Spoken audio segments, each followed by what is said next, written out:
तो चलिए आज की वीडियो हम लोग देखने वाले हैं इंटीग्रेशन के बहुत ही अच्छे क्वेश्चन को। तो इस क्वेश्चन को हमारे पास सोल्व करने से पहले हमें एक प्रॉपर्टी याद होना चाहिए जो कि इंटीग्रेशन का बहुत ज्यादा स्पेशल प्रॉपर्टी है। और वो प्रॉपर्टी क्या है, तो उसको हम लोग बहुत लोग किंग्स रूल के नाम से भी जानते हैं। तो हम लोग पहले जान लेते हैं किंग्स रूल होता क्या है। तो देखो किंग्स रूल होता है, अगर हमारे पास कोई फंक्शन दिया और उसका लिमिट लोअर लिमिट हो और अपर लिमिट ए और बी हो, तो उसका हम लोग एंगल जो एक्स है ना उसको हम लोग रिप्लेस कर सकते हैं ए प्लस बी माइनस एक्स से। और जो कि मैंने अभी बताया कि उसका ए और बी क्या है, तो ए है लोअर लिमिट और बी है अपर लिमिट।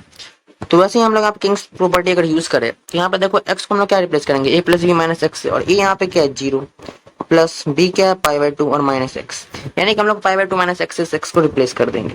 यहाँ पे भी देखो क्या हो जाएगा पाई बाई 2 माइनस एक्स हो जाएगा, यहाँ पे भी क्या हो जाएगा पाई बाई 2 माइनस एक्स हो जाएगा। तो मतलब ये जो क्वेश्चन बनेगा ना, सेम क्वेश्चन हम लोग नीचे यहाँ पे लिखेंगे और बस एक्स की जगह पे हम लोग पाई बाई 2 माइनस एक्स लिख देंगे। तो अब देखो क्वेश्चन में पाई बाई 2 माइनस एक्स आ जाएगा एंगल में सबका, तो हम लोग यहाँ पे क्या करते हैं सब्स्टिट्यूशन यूज करते हैं। और वो क्या हम लोग करेंगे, तो पाई बाई 2 माइनस एक्स को हम लोग सब्स्टिट्यूट कर लेंगे यू। अब देखो अब हम लोग डिफरेंशिएट करते हैं दोनों तरफ, क्योंकि हम लेट कर रखा है। यहाँ पे क्या हो जाएगा डी यू जो है माइनस डी एक्स के बराबर आ जाएगा, तो इसका मतलब ये भी है कि डी एक्स भी जो है माइनस डी यू के ही बराबर है। तो अब यहाँ से हमारे पास इंटीग्रेशन बन के आ जाएगा, हम लोग उसको वापस से लिखते हैं। यहाँ पे हो जाएगा ये पाई बाई 2 से 0 तक, ठीक है 0 से पाई बाई 2 नहीं, अब पाई बाई 2 से 0 हो जाएगा। और ये रीजन तुम लोगों को पता ही होगा, ठीक है हमने चेक करना होता है, तो ये तुम लोग को पता होगा, इतना बेसिक चीज है। तो हम लोग आगे बढ़ते हैं। तो अब यहाँ पे हम लोग क्या लिखेंगे, देखो यहाँ पे क्या है कॉस, ये क्या है pi by 2 minus x, pi by 2 minus x, pi by 2 minus x. हमें पता है कि कॉस 90 माइनस थीटा होता है साइन थीटा, है ना, और साइन 90 माइनस थीटा होता है कॉस थीटा, हम लोग को ये पता है। तो यहाँ पे हम लोग लिख सकते हैं इसको रूट अंडर का साइन यू और अपॉन में root cos u plus root sine u, ठीक है। और यहाँ पे क्या हो जाएगा माइनस का डी हो जाएगा ना, क्योंकि डीएक्स हमारे पास कितना आ रखा है माइनस डी आ रखा है, तो हमारे पास कुछ ये बन जाएगा। अब आगे क्या करें हम लोग, अब हम लोग उसको आगे लिखते हैं। अब देखो ये जो माइनस डी है ना, हम लोग क्या करते हैं माइनस को इंटीग्रेशन के बाहर निकालते हैं। तो हमने माइनस को हटा दिया, हमारे पास अब लिमिट क्या आ गया 0 से पाई बाई 2। फिर अंदर में क्या हो जाएगा यहाँ पे रूट अंडर का साइन यू और whole upon root under cos u plus root under sine u हो जाएगा। तो root under cos u plus का रूट अंडर साइन यू हो गया यहाँ पे, और इधर क्या हो जाएगा तो डी यू हो जाएगा।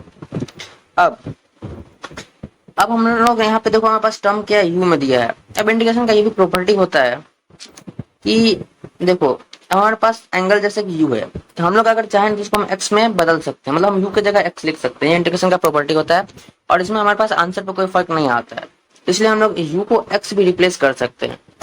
तो हमारा मर्जी हम लोग कर सकते हैं, तो चलो हम लोग कर लेते हैं, क्योंकि प्रॉपर्टी है तो हम लोग ऐसा वैलिड है ये चीज करना, तो हम लोग कर लेते हैं। मैं यहाँ पे लिख लेता हूँ इंटीग्रेशन 0 से पाई बाई 2, और देखो वहाँ पे क्या रूट अंडर साइन यू है, तो मैं इसको रूट अंडर साइन एक्स भी लिख सकता हूँ। अब मैं जहां जहां यू है ना मैं उसको एक्स में बदल देता हूँ, और मैं कुछ भी नहीं कर रहा यहाँ पे। फिर प्लस रूट अंडर का साइन एक्स हो गया। अब जो ये चीज हो गया इसको मैं क्या करता हूँ ना इक्वेशन नंबर 2 मान लेता हूँ, ठीक है। क्योंकि अब देखो हम लोग को फिर क्या करना होगा ना, इक्वेशन 1 और 2 को ना ऐड करना होगा, ठीक है। तो चलो हम लोग यहाँ पे अब इसको ऐड करेंगे इक्वेशन 1 और 2 को। इक्वेशन 1 हमारे पास क्या था, तो यही चीज आया था हमारे पास इक्वेशन 1। अब हम लोग क्या करेंगे दोनों इक्वेशन को ऐड कर देंगे। तो अब देखो ऐड हम लोग अगर करें तो मैं यहाँ पे लिखता हूँ ऊपर में, देखो ये भी क्या है आई के ही बराबर है, ठीक है ये भी आई के ही बराबर है। और इक्वेशन 1 इसको नहीं, इसको मान लेते हैं इक्वेशन 1, ठीक है। जो क्वेश्चन हमारे पास है ना, ये क्वेश्चन हमारे पास हो गया इक्वेशन नंबर 1, और हमारे पास ये जो इक्वेशन नंबर 2 हो गया, ठीक है। हम लोग उसको इक्वेशन नंबर 1 मानेंगे। अब क्या करो दोनों इक्वेशन को ऐड कर दो, तो यहाँ पे हम लोग इक्वेशन 1 प्लस इक्वेशन 2 लिखते हैं। अब देखो इक्वेशन 1 में हमारे पास क्या है आई है, इक्वेशन 2 में भी आई है, तो आई प्लस आई 2i हो गया, ठीक है। आप देखो यहाँ पे बेस देखो, बेस क्या है यहाँ पे root under cos u plus root under sine u, ठीक है। और यहाँ पे मैंने यू लिख दिया, क्या ये एक्स हो जाएगा यहाँ पे, है ना। और यहाँ पे देखो रूट अंडर कॉस एक्स और साइन एक्स, यहाँ पे भी देखो बेस सेम है तो बेस वही हो जाएगा, तो यहाँ पे आ जाएगा रूट अंडर का cos x plus root under का साइन एक्स आ जाएगा। और न्यूमरेटर में क्या आ जाएगा, तो वही root under cos x plus का रूट अंडर साइन एक्स आ जाएगा, और dx तो आएगा ही, ठीक है। यहाँ पे मैंने dx मिस कर दिया था, चलो लिख दिया मैंने। अब देखो अब हमें क्या करना है, इसका इंटीग्रेशन निकालना है। हमने दोनों इक्वेशन को ऐड कर दिया, तो हमारे पास इक्वेशन ऐड करने के बाद कुछ ये रिजल्ट आया। अब इसको हम लोग सोल्व कैसे करें, तो ये तो सिंपल सी बात है ना, ये ऐसे हो गया, ब्रैकेट में लिख देता हूँ मैं इसको, ये तो कट के 1 हो गया, यानी कि हमारे पास सिंपल सा आया 2i जो हमारे पास आ गया, वो हमारे पास आ गया इंटीग्रेशन ऑफ dx, और इंटीग्रेशन ऑफ dx क्या होता है, x होता है, यानी कि हमारे पास आ गया 2i जो हमारे पास वो आ गया π/2 के इक्वल, ठीक है ना, π/2 के इक्वल आ गया हमारे पास 2i। अब क्योंकि अब क्यों आया π/2 के इक्वल, क्योंकि हमारे पास लिमिट क्या था, तो 0 से π/2 था, ठीक है।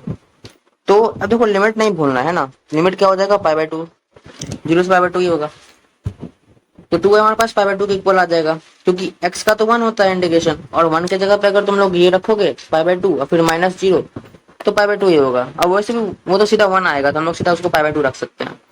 तो अब यहाँ से i कितना आ जाएगा, तो ये हो जाएगा π/4। हमारे पास यहाँ से i का वैल्यू कितना आ गया, π/4 आ गया, और यही हमारे पास फाइनल आंसर है।